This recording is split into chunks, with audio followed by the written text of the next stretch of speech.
வணக்கம் நண்பர்களே. இந்த அத்தியாயத்தில் தர்மசாஸ்தா ஐயப்பனின் 18ஆம் படியின் மகத்துவத்தை அறிவோம்.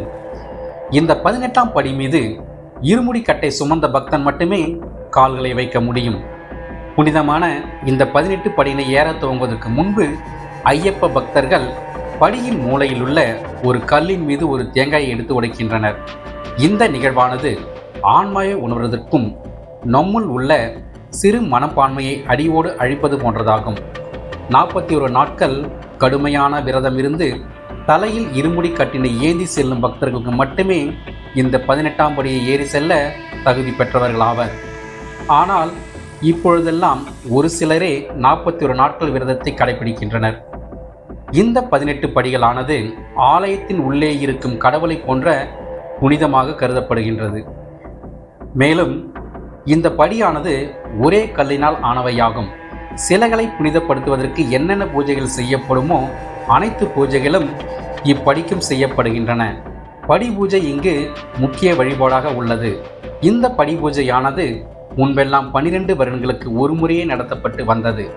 ஆனால் இப்பொழுது பக்தர்களின் கோரிக்கைக்கு இணங்க மண்டல பூஜை, மகர விளக்கு பூஜை மற்றும் விழா காலங்களை தவிர்த்து எல்லா மாதமும், அதாவது கோவில் நடையானது திறக்கப்படும் சமயத்தில் விஷு மற்றும் திருவோணம் ஆகிய நாட்களில் நடத்தப்படுகின்றது.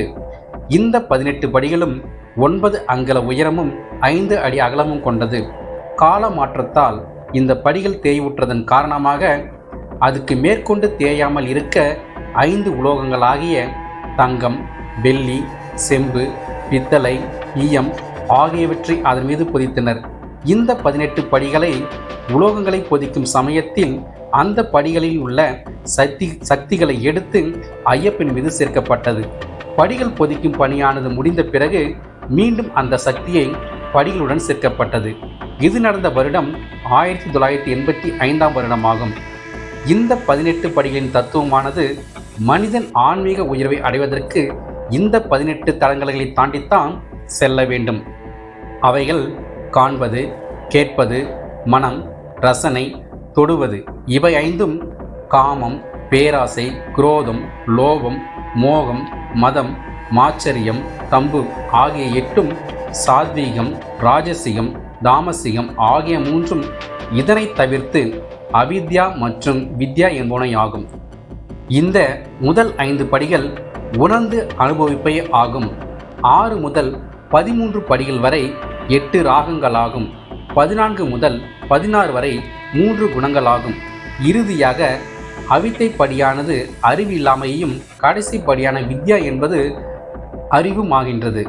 இந்த 18 படிகளை ஏறும்பொழுது மனிதன் தன்னுடைய மிக உயர்ந்த உணர்வை அடைகின்றான். மாயையிலிருந்து விடுபட்டு அவனால் கடவுளை உணர முடிகின்றது. நாம் கடைபிடிக்கும் 41 நாட்கள் விரதமானது இக்குறைகளை கடப்பதற்காகவும் விரதம் இருப்பவரே இருமுடி ஏந்தி இப்படிகள் வழியாக செல்ல முடியும் எனவும் வலியுறுத்துகின்றது. இந்த 18 படிகளானது ஐயப்பனின் பூங்காவனத்தில் உள்ள 18 மலைகளை குறிப்பதாகும். அவைகள் பொன்னம்பலமேடு, கௌதன்மலை, நாகமலை, சுந்தரமலை, சிற்றம்பலமலை, கல்கிமலை, மாதங்கி மலை, மயிலாடு மலை, ஸ்ரீபாதமலை, தேவர்மலை, நீலக்கல் மலை, தாளப்பாரமலை, நீலிமலை, கரிமலை, புதுச்சேரி மலை, காளைக்கட்டி மலை, இஞ்சிப்பாறை மலை மற்றும் சபரிமலை என்பவனாகும். இதேபோன்று இந்து மதத்தில் 18 என்ற எண்ணுக்கு மிக முக்கியத்துவம் தரப்படுகின்றது. ஏனெனில் பகவத்கீதையில் 18 அத்தியாயங்கள் உள்ளன. முக்கிய புராணங்கள் 18. மகாபாரதத்தில் விவரித்துள்ள குருஷேத்திர யுத்தம் 18 நாட்கள் நடந்தது. வித்யாவிற்கு 18 கிளைகள் உள்ளன என பலவாறு கூறிக்கொண்டே போகலாம். நன்றி நண்பர்களே. அடுத்த அத்தியாயத்தில் தெய்வத்தின் இருப்பிடமான சன்னிதானத்தை பற்றி அறிவோம்.